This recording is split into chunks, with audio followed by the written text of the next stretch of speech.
Hey everyone, great to have you back for another insightful edition of Market Views. The month of November is now behind us and a few weeks left before we step into 2026. So it's the perfect time for us to reflect on how our markets performed for the month of November and then do share our expectations for the final stretch of the year. Markets do impact us one way or the other, so understanding them shouldn't be a privilege. And here on Market Views, it's our role to unpack the numbers for you and make clarity as much as possible availed unto you so that you do make informed investor decisions. So without taking much of your time, let us get into our today's business, right into it, shall we? Both the ZSE and the VFX closed the month firmly in the green. The ZSE All-Share Index advanced by 10%, accelerating from a modest 1.45% gain in October.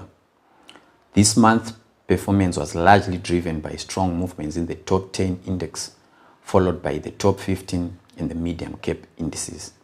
Meanwhile, the VFX All-Share Index continued its upward trend, gaining by 9%, extending October's 6% rally. In terms of activity, trading eased slightly on the ZSE but surged on the VFX.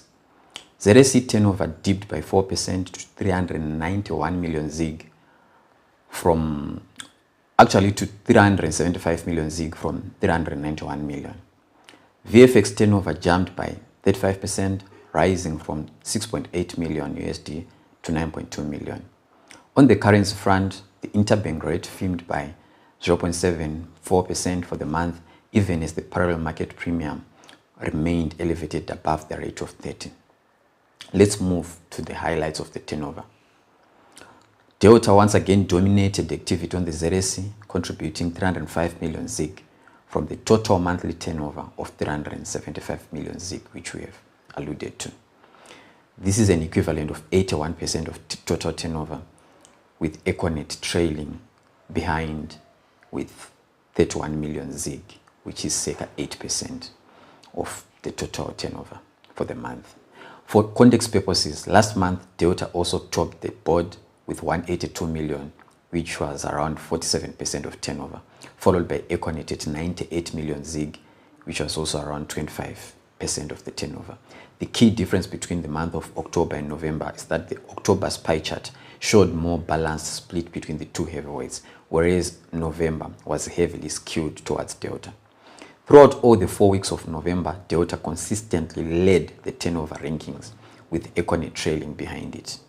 On the VFX, FCB, Insco and Padenga led the turnover chart. These counters recorded 3.9 million, 2.3 million and 1.7 million respectively. Insco and Padenga also dominated in October, posting turnovers of 3.7 million and 1.5 million USD respectively. So it's also key for us to unpack the price action of these two counters in November, which we will do shortly. But as for FCB's momentum in October, it has been gradual and progressive.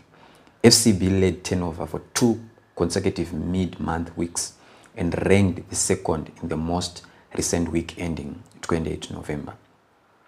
We unpacked FCB's Q3 trading update as well as its press statement in our previous episode, so you can refer back if you want a deeper understanding of its increased activity.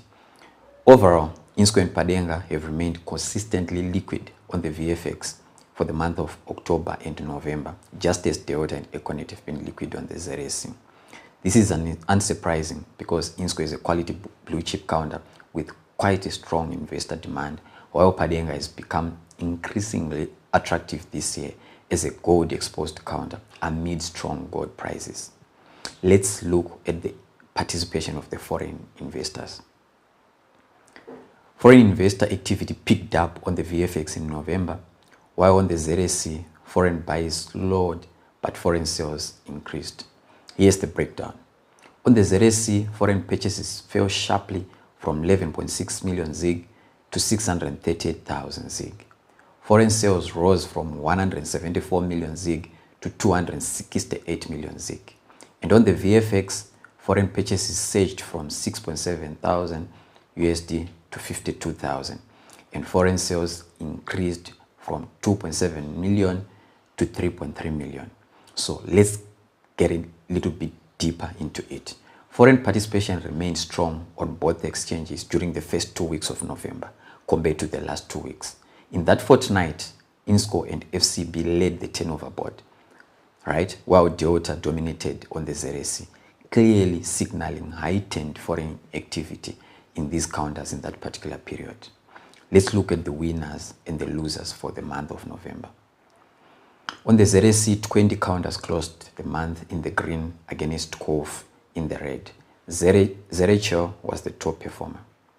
Interestingly, both Deota and Econet also closed the month in gains, gaining 13% and 2% respectively, which was sort of like a reverse. Because in October, Deota gained by 11% and Econet had a higher gain of 13%. So both counters have closed the month of October and November again in the red, in the green. This is encouraging, especially in a market where activity has been largely muted in 2025 due to ZiG liquidity tightening. On the downside, NTS led the laggards following the decision by the minority shareholders at the EGM, which was held on the 19th of November, to delist this counter from the ZSE, which is likely to take place on the 31st of December this year. Let's look at the winners and the losers on the VFX. The VFX posted 10 gainers against 3 losers. Sidco International led the gainers with an impressive 48% rally, followed by Zimplo. Once again, in our previous episode, we discussed the key factors behind Zimplo's capital gains, so feel free to revisit that segment for a more detailed explanation. Other notable risers included Nedbank ZDR, Caledonia, and FCB. I mean, if we are to look at Caledonia, it revealed that its Bilboes gold project hosts about 1.75 million ounces of proven and probable gold reserves worth more than 7 billion at the current prices. Perhaps one of the other things also driving the counter share price, although it is largely illiquid on the VFX. On the loser side, Padenga topped the list, reflecting the weakness which we have highlighted earlier. Let's look at the changes that took place in the top 15 market cap on both the ZSE and the VFX. On the ZSE, we saw Mashonaland Holdings moved into 6th place, replacing BAT. In BAT, it shifted on the 7th position and pushing NMB down to the 8th spot. Hippo climbed to the 9th position, with FMP sliding to the 10th position. ZHO, being the month's top gainer, it surged into the 12th position, having previously been outside of the top 15 board. AFDIS also rose from the 12th to the 11th position, while Citco dropped from the 11th to the 5th position. Those are the changes that took place on the ZSE. Let's move on to the VFX. The VFX, the changes that took place, Insco regained the top spot, replacing Padenga, which moved to the 2nd. This aligns with our earlier winners and losers analysis. Insco, though not in the top 5 gainers, it still rose by 16% for the month. African Sun replaced Exia on the 7th position, and Zimplo replaced Edgar's on the 12th place. Here's our outlook for the month of December. But perhaps before we do that, let me just take a look at how our markets performed from January to November. From January to November, the only month where Deota and Econet saw reduced activity was in July, when they constituted around 51% of the total monthly turnover. In all other months, they consistently contributed over an average of 80% turnover.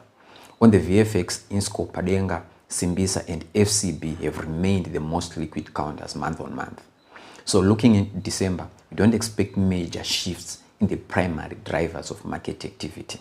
However, prices typically soften in December as investors sell to raise cash for the festive season and others rebalance their portfolios ahead of the new year. This often creates bargaining buying opportunities. As for strategy, I would say the VFX investors should be rational, given that the bourse has been on a steady uptrend. So it has to dawn upon investors that the party doesn't last forever. So strategical positioning is key. But on the ZSE, however, some counters may offer compelling buying opportunities this December. And in our view, on this local denominated bourse, the party is still a long way to go. On that note, ladies and gentlemen, Thank you for tuning in. See you on the other side.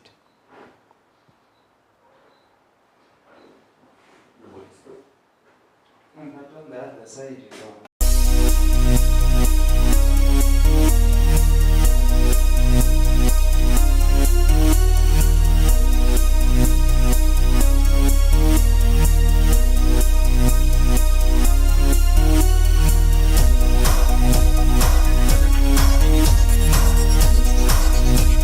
Welcome to the second segment where we take a closer look at the equity space. Right, on Thursday, the Minister of Finance presented the 2026 national budget. And if you are to look from page 61 to 69, that's the capital markets section. And it's our duty for us to unpick if there are some notable things that he addressed, particularly on our capital markets. But like always, I get to sit down with some of my fellow analysts so that we unpack these for you. So joining me on set today is my fellow analyst, Ian Banda. Ian, such a pleasure to have you again on set. thank you, Kudu. Such a pleasure to be here. Okay, for starters, let's look at the budget in its holistic form. Any key takeaways from you from this particular budget? And do you think there were any measures that were introduced that you think will possibly shift the investor sentiments, whether be it on the Zimbabwe Stock Exchange or the Victoria Falls Stock Exchange as we are moving into 2026? Okay, thank you for such a thoughtful question. I think the 26 budget presents a mixed bag for the capital markets. The sentiment on the Zimbabwe Stock Exchange will remain that of a caution. Investors are going to be cautious due to the fiscal tightening measures are in place. For example, the VAT increase. While it's on the Victoria Falls Exchange, it will remain a defensive appeal to investors. Significant shifts include the monocurrency roadmap. So there was explicit mention of a transition to a monocurrency, which I think it's going to likely cause a hesitation among foreign investors, although the minister clarified this as a gradual and market-led process, which is conditional on meeting specific economic targets. This creates a long-term currency risk for equity holders, just mentioning about the transition to the monocurrency. Then also the increase of VAT, it was increased by 0.5% to 15.5. I think this will squeeze consumer demand as VAT is passed directly to the consumer. It's the consumer who feels the brunt of this VAT on their point of payment when they make payments. So I think it will potentially dampen earnings for consumer-facing counters, the likes of your Delta, your Econet, your K Zimbabwe, INSCO, Axia on the VFX as well. Then I think the most important thing of note was the liberalization of gold trading. This is a proposal to allow individuals and authorized dealers to trade and pledge certified gold bars. It is a significant development, and this I think will have an effect of helping us create new asset classes that could lead to new gold-backed financial instruments listing on the exchanges, maybe the Victoria Falls Exchange or the ZSE. Okay, as we stepped into 2025, we saw some changes being made as far as the capital gains tax is concerned. We saw there was a reduction from 2% to 1% on the 1% withholding tax on marketable securities. So any changes that were made by the minister as we are getting into 2026 as far as capital gains tax is concerned, if there are no any changes, what are your sentiments as far as the market liquidity and activity is concerned as we step into 2026? There was no major change in terms of capital gains tax. Okay. The budget did not introduce any broad change to capital gains tax for standardized listed securities. We only noticed that there was a 20% capital gains tax that is for offshore disposal of specified assets. These are, I think it's immovable property located in Zimbabwe, whereby people decide to maybe sell each other property, but they do it out of Zimbabwe. So there was a 20% special gains tax that was imposed. But in terms of the listed securities, nothing was put in place. I think we are still going to maintain that 1% capital gains tax. Okay, thank you. Let's look at the tax and the incentives structure. You also alluded to the issue that the VAT increased from 15% to 15.5%. But on the other side, the IMT tax was reduced from 2% to 1.5 tax. So let's look at that, how they introduced new taxes, or perhaps any other incentives that you think impact the listed counters, and maybe perhaps just unpack how you believe some of them will have an impact on those counters. Okay, thank you. I think if you remember when we attended the Delta analysts briefing, there was a cry that IMTT tax was actually a huge burden on them, and I believe it is the same situation for all consumer-facing counters. So the minister reduced ZiG IMTT to 1.5%, but still maintained USD IMTT to 2%. For sure.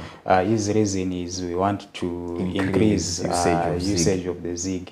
So this is, I think, welcome for the likes of Delta on ZiG transactions, but they will still feel the brunt on USD transactions. But also a welcome development is that IMTT is now also tax deductible, which essentially lowers the effective cost of the tax for corporates like Delta, and it will slightly also improve liquidity as companies have more free cash. But when it comes to the consumer, so the 0.5% reduction in terms of IMTT was only transferred to VAT. So I think consumer liquidity is going to be constrained as products become more expensive for the consumers. So I think we are going to see reduced consumer demand as a result of that 0.5% increase in VAT. Okay, let's now look at the mining sector. We saw there are reforms that have been made as far as the royalty structure is concerned.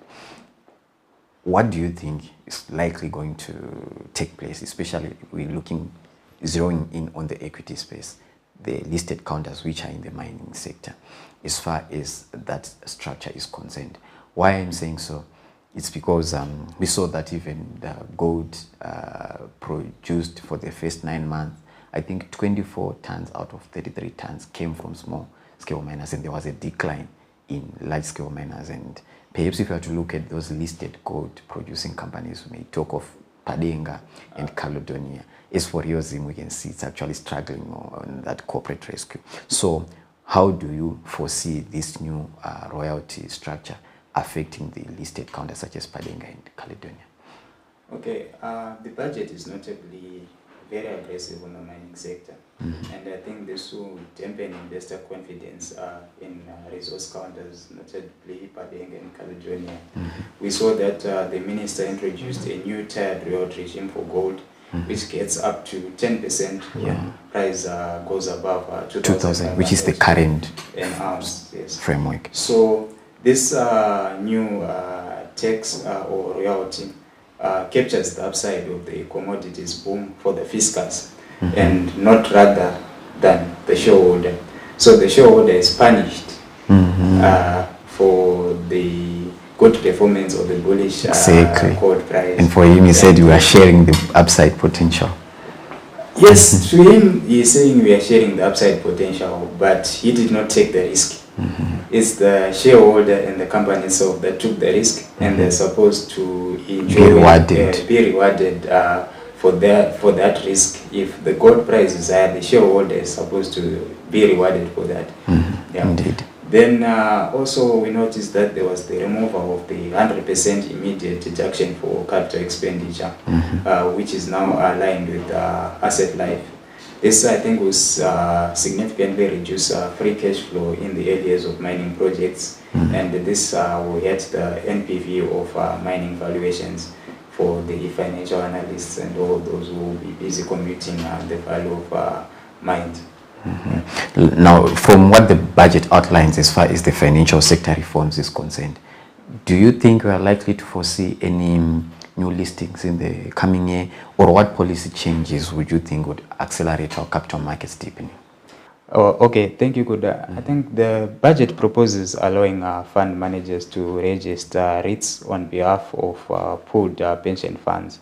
I think this is a legislative gap and misstep that has now been corrected and should unlock significant property assets held by pension funds onto the stock market as REITs.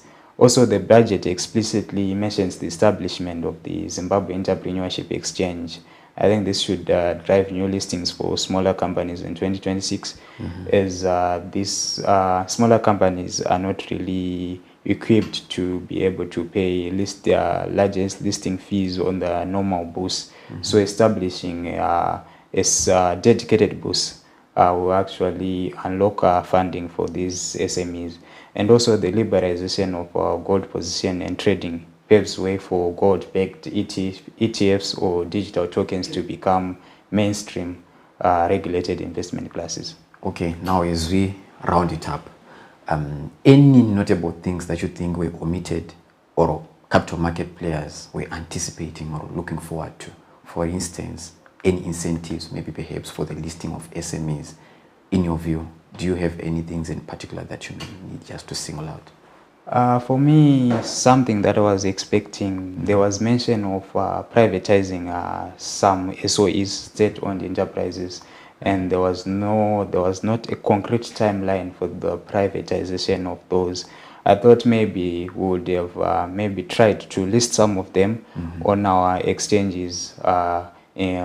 This, I think, would unlock much needed funding for them and also help them operate efficiently, as the listing rules mandate them to publish results oftenly, and we know how they are performing.